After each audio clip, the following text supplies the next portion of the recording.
Yes, chapter number 2, assessment and collection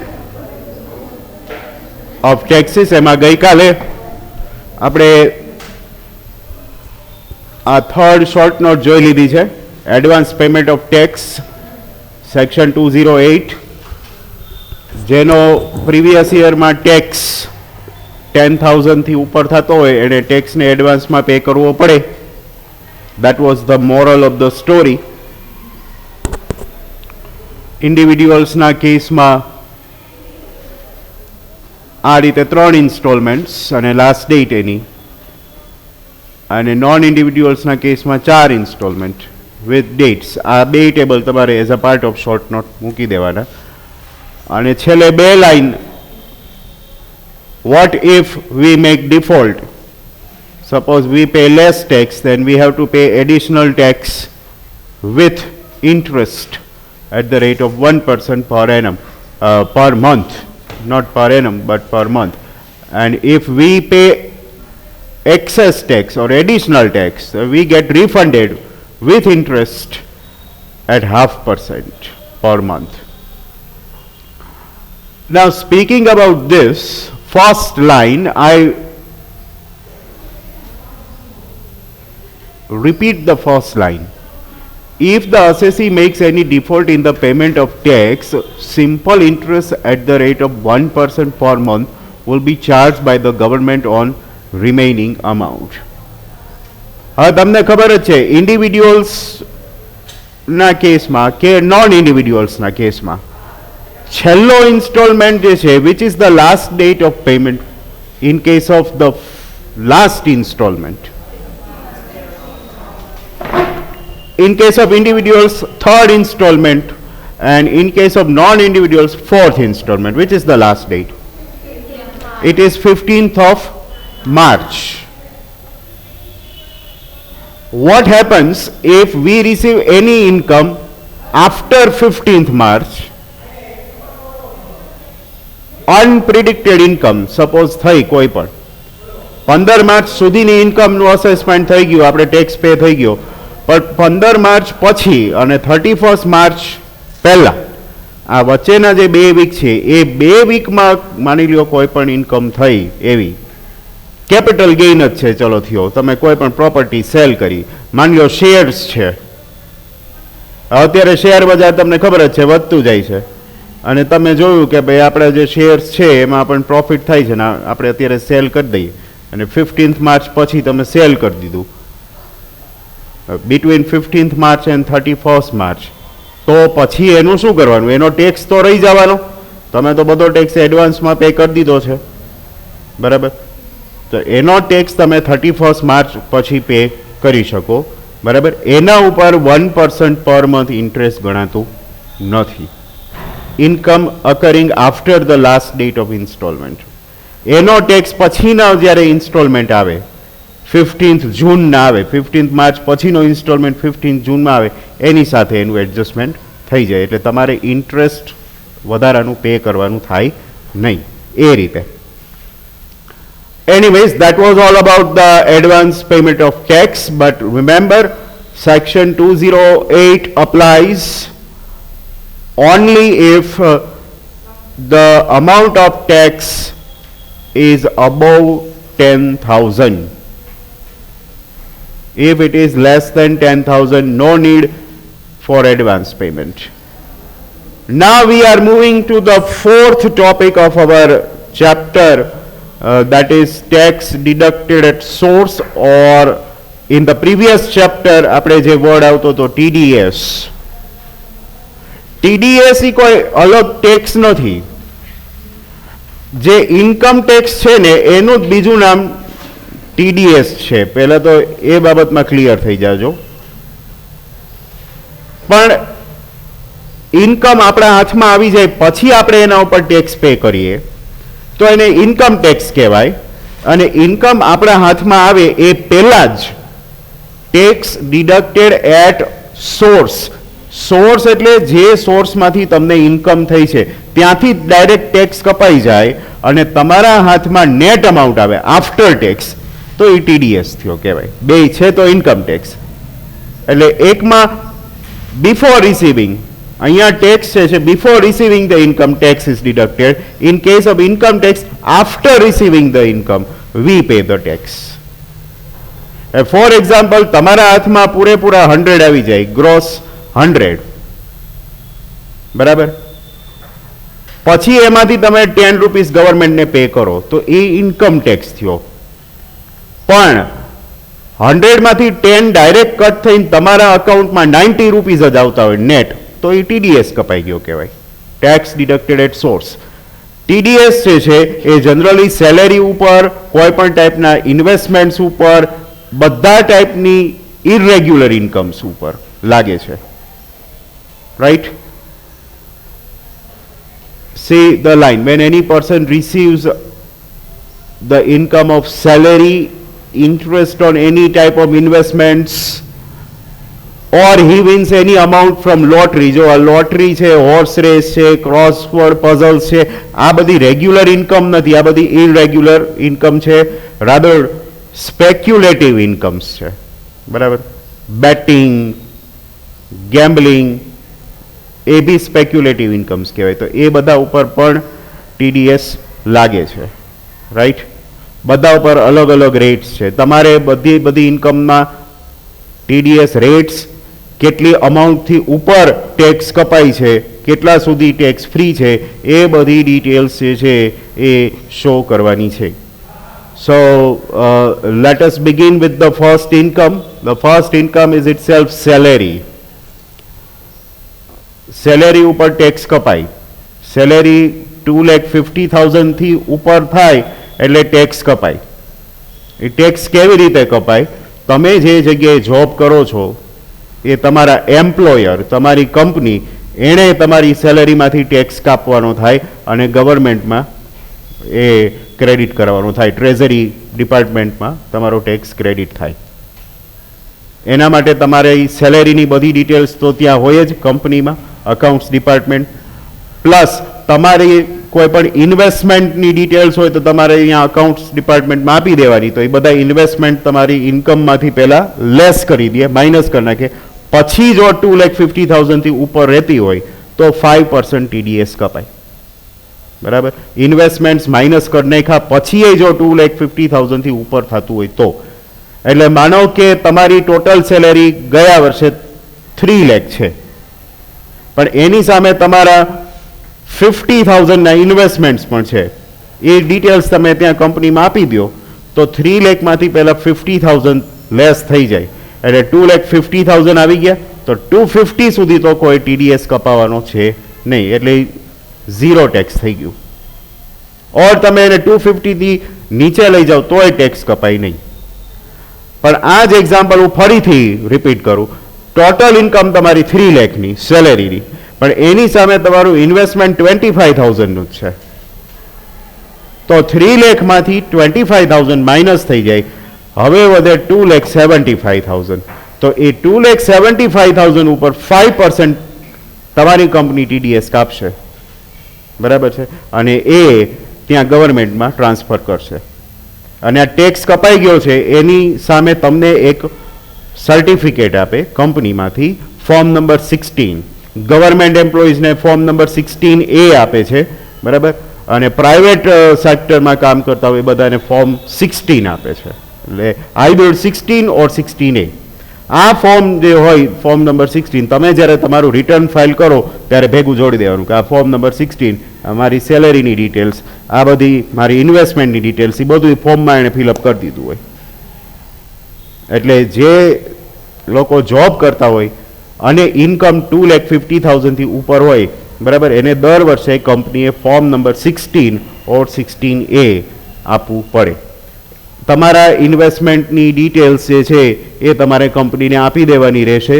બરાબર? Investments are deductible under this sections, ATD, DD, DDB, EGU. આ બધી sections એના Sam's આવે છે અને આપણા જ એક ચેપ્ટરમાં આવે છે. આના પછી આગળ એક જગ્યાએ ડિડક્શન્સ એન્ડ રિલીફ્સ નામનું ચેપ્ટર આવે છે. એ ડિડક્શન્સ એન્ડ રિલીફ્સ એટલે સેક્શન 80 આખી, અને એમાં આ બધી સબસેક્શન્સ છે. અને આ બધી સબસેક્શન્સ તમારે એ ચેપ્ટરમાં સ્ટડી કરવાની થશે કે સપોઝ 80C છે તો એમાં કયા કયા ઇન્વેસ્ટમેન્ટ આવે, 80D છે તો એમાં શું આવે, DDB છે તો એમાં કયા કયા ડિડક્શન્સ આવે કે જે આપણે આપણી ઇન્કમમાંથી લઈ શકીએ અને આપણી ઇન્કમ એટલી ઘટાડી શકીએ ટેક્સ માટે, બરાબર. પ્લસ તમારા જેટલા પણ એમ્પ્લોઈઝ છે, બરાબર, એ બધાની સેલેરીમાંથી દર મહિને ટેક્સ આ રીતે કપાતો જાય, એનું રિટર્ન તમારી કંપનીએ ફોર્મ નંબર 21માં દર મહિને ટેક્સ ડિપાર્ટમેન્ટને મોકલવાનું થાય. એમાં તમારું નામ હોય ને તમારી સેલેરીમાંથી જે ટેક્સ કપાય છે, બરાબર, એની ડિટેલ્સ હોય. યરલી રિટર્ન અહીં ફાઇલ કરવું પડે ફોર્મ નંબર 24માં, બરાબર. એટલે તમારા વતી on behalf of you 13 times તમારા એમ્પ્લોયરે તમારી કંપનીએ TDSનું રિટર્ન ફાઇલ કરવું પડે. TDSનું રિટર્ન તમારે ફાઇલ કરવાનું નથી હોતું, બરાબર. જે જોબ કરે છે એણે ફાઇલ કરવાનું નથી હોતું. જે જગ્યાએ જોબ કરે છે ત્યાં એના જે હેડ ઓફ ધ કંપની કે મેનેજર હોય એણે એ રિટર્ન ફાઇલ કરવું પડે. That is mandatory in case of salary. પણ તમારે એ ખાસ યાદ રાખવાનું થશે કે salary is subject to TDS only if net taxable amount is about 2,50,000. Net taxable amount કહું છું. નેટ ટેક્સેબલ અમાઉન્ટ કઈ રીતે આવે તો કે પહેલા તમારી ગ્રોસ સેલેરી જે તમને મળી હોય એમાંથી લેસ આ બધા ડિડક્શન્સ કાઢી નાખો, પછી જો 250 વધે કે એનાથી ઉપર જતી હોય તો જ તમારામાં TDS કપાય, બરાબર. ઇન્વેસ્ટમેન્ટ લેસ કરી નાખ્યા પછી જો અમાઉન્ટ 250ની અંદર આવી જતી હોય તો ટેક્સ કપાતો નથી. સો એની હાવ તમે કોઈ પણ રીતે છેલ્લે માર્ચમાં, ફેબ્રુઆરી અને માર્ચ આ સમય જે છે ને ઇન્વેસ્ટમેન્ટનો હોય છે. સેલેરીડ ક્લાસ હોય ને એનું મોટા ભાગનું ઇન્વેસ્ટમેન્ટ ફેબ્રુઆરી અને માર્ચમાં જ થાય. એટલે 31 માર્ચ સુધીમાં ઇન્વેસ્ટમેન્ટ થઈ જાય એટલે આ વર્ષની ઇન્કમમાંથી એ માઇનસ કરી શકે. આ વર્ષ એટલે 2020-21 આ વર્ષની ઇન્કમમાંથી આ વર્ષના ઇન્વેસ્ટમેન્ટ માઇનસ થઈ શકે. 1 એપ્રિલ કે ત્યાર પછી તમે ઇન્વેસ્ટમેન્ટ કરો તો એ નેક્સ્ટ યરની ઇન્કમમાંથી લેસ થાય, આ વર્ષની ઇન્કમમાંથી લેસ થાય નહીં. એક્સેપ્શનલી ગયા વર્ષે એવું થયું હતું કે માર્ચનું જે લાસ્ટ વીક હતું ને, બરાબર, ત્યારે આપણે ત્યાં લોકડાઉન આવ્યું હતું. એટલે ઇન્વેસ્ટમેન્ટ કરવાની લિમિટ જે 31 માર્ચ સુધીની હતી that was extended up to June 30. એટલે ગયા વર્ષે 1920 માટે તમે છેક 30th જૂન 20 સુધી ઇન્વેસ્ટમેન્ટ કરી શક્યા હોત. 15 મહિનાની અંદર તમે જે કંઈ પણ ઇન્વેસ્ટમેન્ટ કરો બધા 1920માંથી લેસ કરવા દીધા હતા. પણ આ વર્ષે જે છે this is a normal year again. એટલે આ વર્ષે તમે 31 માર્ચ સુધીમાં જે કંઈ પણ ઇન્વેસ્ટમેન્ટ કરશો એ બધા તમને તમારી ઇન્કમમાંથી ડિડક્ટ કરવા દેશે. That is about salary. આપણા બેંક ઇન્વેસ્ટમેન્ટ્સ હોય એમાં પણ ટેક્સ લાગે છે. સેવિંગ્સ એકાઉન્ટ, કરંટ એકાઉન્ટ કે ફિક્સ ડિપોઝિટ્સ, ત્રણમાંથી કોઈ પણ રીતે તમે બેંકમાં ઇન્વેસ્ટમેન્ટ કરતા હો, નેશનલાઇઝ બેંક, પ્રાઇવેટ બેંક્સ અને ફોરેન બેંક્સ, આ ત્રણ માટે છે. કોઓપરેટિવ બેંકમાં તમારું અકાઉન્ટ હોય અને એમાં તમને જો ઇન્ટરેસ્ટ મળતું હોય તો એ તો ટેક્સ ફ્રી છે, એના ઉપર કોઈ ટેક્સ લાગતો જ નથી ગમે એટલી અમાઉન્ટ હોય. But if you are getting interest from nationalized bank, private bank or foreign bank on your savings account, FDs or current accounts, તો એના ઇન્ટરેસ્ટ ઉપર ટેક્સ લાગે છે. ટેક્સ ફ્રી અમાઉન્ટ જે છે એ 10,000 છે યરલી. Total interest 10,000. માની લો તમારા 5 બેંકમાં અકાઉન્ટ છે તો એ પાંચેય વચ્ચે જ 10,000 છે, એક અકાઉન્ટના 10,000 નથી, યાદ રાખજો. સિનિયર સિટીઝનના કેસમાં લાસ્ટ યર 1920 થી 10,000 ની લિમિટ વધારીને 50,000 કરી દીધી છે, બરાબર. એ સિવાયના બધાના કેસમાં overall interest is exempt up to 10,000. About 10,000 tax will be deducted at the rate of 10%. It is deducted directly by the bank from your account. તમારા અકાઉન્ટમાં ડાયરેક્ટ ડેબિટ જ થાય છે. For example, the interest during 1920 amounts to 12,000. તમને ગયા વર્ષે તો total interest 12,000 મળ્યું છે, બરાબર. તો 12માંથી 10,000 ટેક્સ ફ્રી છે એ કાઢી નાખો, હવે 2,000 વધે. On this amount of 2,000, 10% TDS will be deducted. That will be 200. It will be directly debited from your account. Interest income is to be shown separately in the income tax return. તમને ખબર જ છે, આપણે income tax રિટર્નની short note જોઈ હતી, એમાં આપણે વાત થઈ હતી કે 5 હેડિંગ અલગ અલગ હોય. તો એમાં ઇન્ટરેસ્ટ ઓન ઇન્વેસ્ટમેન્ટ છે આપણે છેલ્લા હેડિંગમાં બતાવી છે, ઇન્કમ ફ્રોમ અધર સોર્સિસમાં. બરાબર છે. પણ સિનિયર સિટીઝનના કેસમાં આ લિમિટ વધારી અને 50,000ની કરેલી છે. બીજું કે the limit is different if you have invested in the debentures. Debentures are issued by the government and by the private companies also. એટલે કોઈ પણ company, public company, private company કે ગવર્મેન્ટના ડિબેન્ચરમાં તમે ઇન્વેસ્ટમેન્ટ કરેલું હોય તો એની લિમિટ 18-19 માટે 2,500 હતી, પણ 19-20 માટે એ લિમિટ વધારીને 5,000ની કરેલી છે. અબોવ 5,000 TDS જે છે એ 10% કપાશે. હવે અહીંયા ખાસ જોજો, હું 10% બોલું છું, અહીંયા 10.3 લખેલું છે. એ ઉપરના જે 0.30 છે ને, that is a educational surcharge. આપણે ત્યાં 3% એજ્યુકેશનલ સેસ છે. 3% ઓન 10%. હવે કેટલો થાય? 10% plus 3%. In taxation, 10% plus 3% does not amount to 13%. કારણ કે જે 3% આપણે ગણીએ છીએ એજ્યુકેશન સેસ કે એજ્યુકેશન સરચાર્જ, એ 3% 10% ઉપર ગણવાના છે. એટલે તમે 10% ના 3% કરો, 10% ના 3% કરો, 10 into 3 by 100, એટલે that will be 0.3. એટલે ટેક્સમાં છે ને પ્લસ પછીનો જે હોય ને પર્સન્ટ, એ પ્લસ પેલાના પર્સન્ટ ઉપર અપ્લાય થાય. એટલે અહીંયા આગળ એડિશનની ફોર્મ્યુલા બદલાઈ જાય. 10% plus 3% is equal to 10.3, not 13. અને આપણે ઘણા વર્ષોથી આ એજ્યુકેશન સેસ છે, પહેલા 2% હતો, હવે તો 3% થઈ ગયો. બરાબર. એજ્યુકેશન સેક્ટર માટે ફંડ ઊભું કરવા માટે ગવર્મેન્ટે ઘણા વર્ષોથી આ 3% એજ્યુકેશન સેસ નાખેલી છે. તો 10.3% in case of interest on debenture above 5,000 tax free amount. If your interest on debenture is above 5,000, then 10.3% TDS will be deducted from that also. હવે એક આ જોજો ખાસ,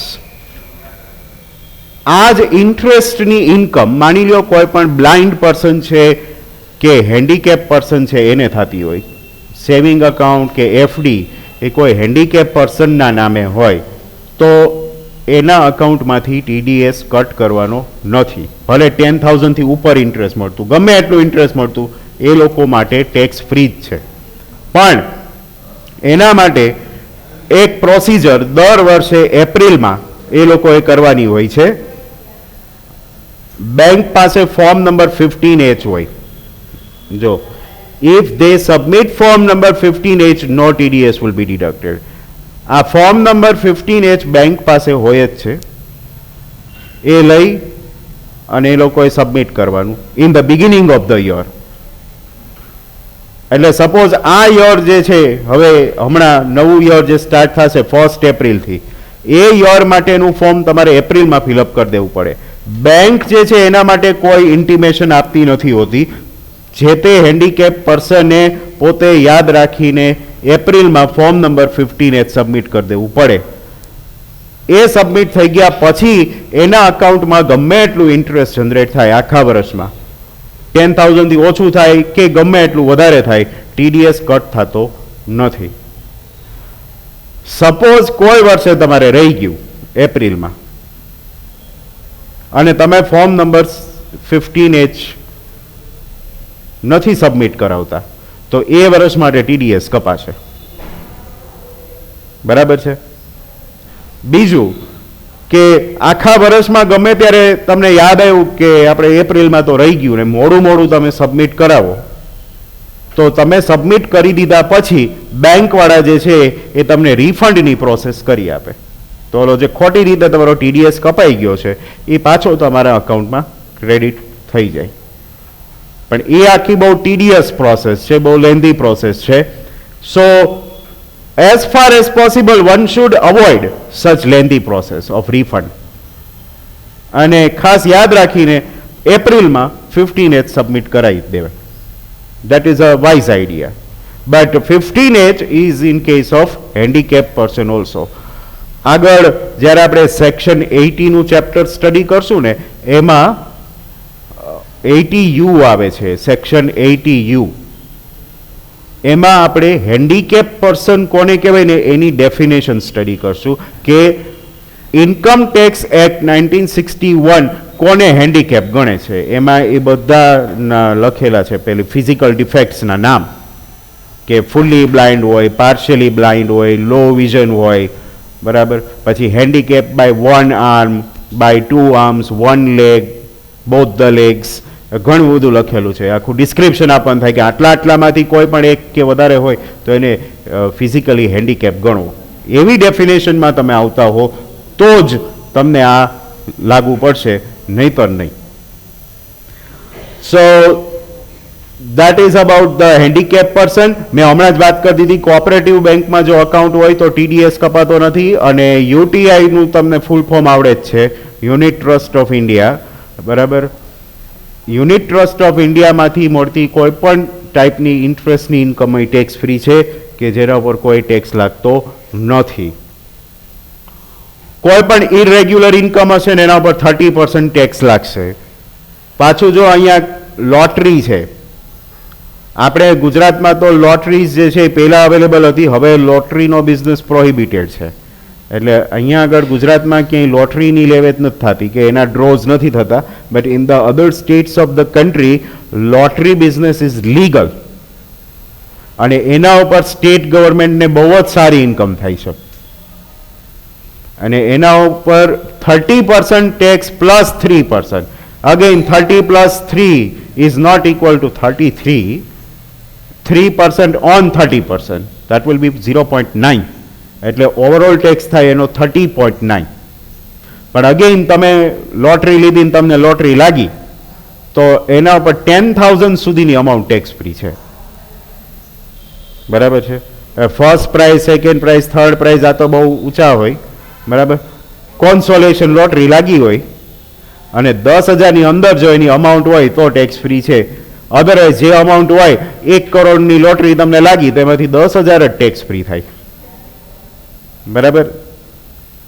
1 લાખની લોટરી લાગે તો 10,000 ટેક્સ ફ્રી, 1 કરોડની લાગે 10 કરોડની લાગે 10,000 જ ટેક્સ ફ્રી થાય. બાકીના ઉપર 1/3, ઓલમોસ્ટ 1/3 અમાઉન્ટ ઇઝ ડિડક્ટેડ.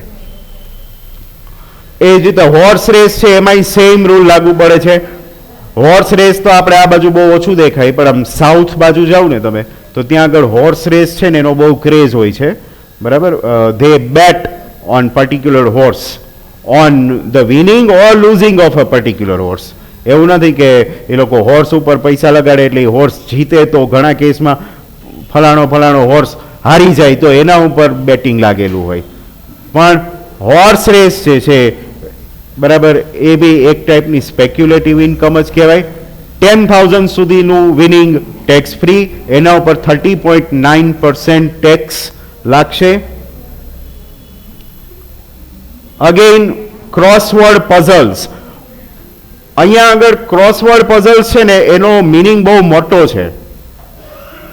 તમે કોઈ પણ કોન્ટેસ્ટમાં પાર્ટિસિપેટ કર્યું હોય આવા ક્રોસવર્ડના, તમે ન્યૂઝપેપરમાં પેલું આવતું હોય આડી ચાવી ઊભી ચાવી, ગુજરાતી ન્યૂઝપેપરમાં આવતું હોય, પેલું સુડોકુ આવતું હોય, એ ટાઈપના કોન્ટેસ્ટમાં પાર્ટિસિપેટ કર્યું હોય અને એમાં તમે જીતી આવ્યા હોય તોય ગણાય. કોઈ પણ રિયાલિટી શોઝ કે ક્વિઝ કોન્ટેસ્ટ એમાં તમે પાર્ટિસિપેટ કર્યું હોય તો એ બી આની જ ડેફિનેશનમાં આવી જાય છે. એટલે ફોર એક્ઝામ્પલ તમે KBCમાં પાર્ટિસિપેટ કર્યું, તમે ત્યાં પહોંચી ગયા હોટ સીટ સુધી, બરાબર, અને ત્યાંથી સિગ્નિફિકન્ટ અમાઉન્ટ જીતીને લઈ આવ્યા તો પણ એમાંથી 10,000 સુધીની અમાઉન્ટ ટેક્સ ફ્રી થશે. બરાબર છે. એ સિવાયની અમાઉન્ટ ઉપર 30.9% ટેક્સ લાગશે. હવે અહીંયા એક ક્વેશ્ચન કે હમણાં જ આપણે તો જોયું કે ટીડીએસ તો શું છે કે ડાયરેક્ટ પેલા કપાઈ જાય ને પછી નેટ અમાઉન્ટ જ તમારા હાથમાં આવે. ટીડીએસ નો મિનિંગ જ આ થાય. હવે આપણે બધા કેબીસી જોતા હોઈએ છીએ. એમાં જ્યારે પેલો કેન્ડિડેટ ક્વિટ કરે, બરાબર, પેલા એને એટલી અમાઉન્ટનો ચેક આપતા, એ ચેકની અમાઉન્ટ આપણે ટીવી ઉપર જોઈ શકતા, અને હવે જે છે તે નેટ બેન્કિંગ થ્રુ પેલું ટ્રાન્સફર કરી દે છે, એ પૈસા ગયા, બરાબર. પણ એવું નથી, એ સમજો. એવી રીતે માની લો કે તમે કેબીસીમાં ગયા ને તમને 1 કરોડ તમે જીતી આવ્યા, અને તમારી સામે સ્ક્રીન ઉપર ભલે બતાવે કે આ 1 કરોડ ગયા તમારા ખાતામાં, પણ ખરેખર 1 કરોડ જતા નથી. કેબીસીની ઓથોરિટીઝ જે છે, કેબીસી શો જેણે બનાવેલો છે, એણે પેલા એ 1 કરોડમાંથી આ 10,000 ટેક્સ ફ્રી છે એ કાઢી નાખો. બાકીની અમાઉન્ટ ઉપર 30.9% કટ કરી એણે ગવર્મેન્ટમાં જમા કરાવવા પડે.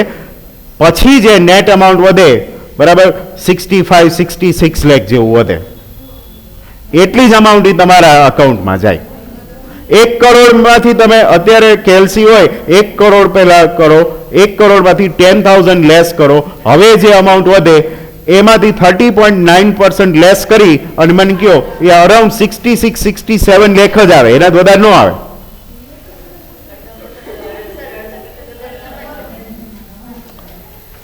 એટલે ગવર્મેન્ટને તો 30.9% થી મતલબ છે.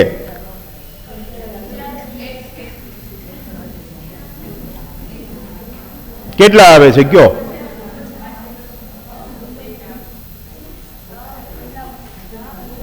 $1 કરોડ માઇનસ 10,000, હવે જે અમાઉન્ટ આવી એના ઇન્ટુ 30.9% ટેક્સ, એટલે 32-33 લાખનો ટેક્સ થાય. અને એ માઇનસ કરી નાખો, પછીની અમાઉન્ટ તમારા અકાઉન્ટમાં આવશે.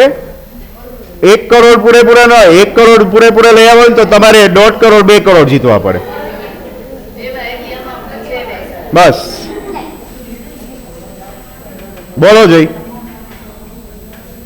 1 કરોડ માઇનસ 10,000, હવે જે અમાઉન્ટ વધે એના ઉપર 30.9% ટેક્સ કેટલો થાય?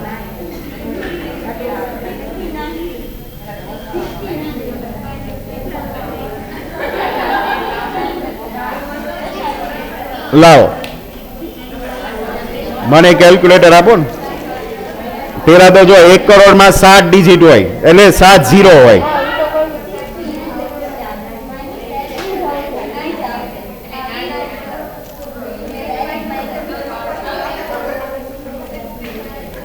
$1 કરોડ માઇનસ 10,000 એટલે વધે 99,90,000.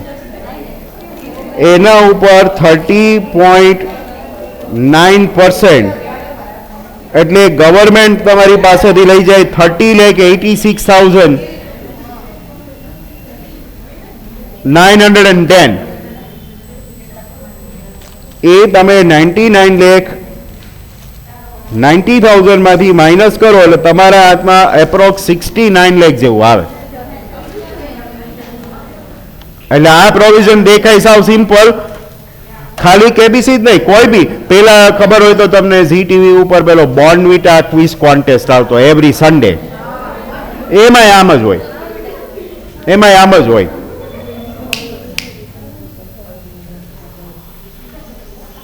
Yes, when you pay any amount to the non-resident individuals or institutions or players, એટલે ઇન શોર્ટ ફોરેન ઇન્ડિવિડ્યુઅલ્સ કે ફોરેન ઇન્સ્ટિટ્યુશન્સને તમે કાંઈ પણ પે કરો તો એ પે કરતા પહેલા 10.3% ટેક્સ લાગશે. આ પ્રોવિઝન આપણને અપ્લાય થઈ શકે. તમે એમ કહો કે આપણે ક્યાં ફોરેન વાળાને કંઈ પે કરવાનું હોય, તો સપોઝ તમારામાંથી કોઈ પણ ફોરેન કન્ટ્રીમાં ફર્ધર સ્ટડી માટે જાય તો તમે અહીંથી ફોરેન કરન્સીમાં ફીસ ભરવાના છો. તો એ ફીસ ભરતા પહેલા અહીંયા આપણી ગવર્મેન્ટને તમારે 10.3% TDS પે કરવો પડે, બાકીની અમાઉન્ટ તમે ત્યાં પે કરી શકો. એટલે આમ તમે જોવા જાવ તો માની લો તમારે કોઈને $100 પે કરવાના છે,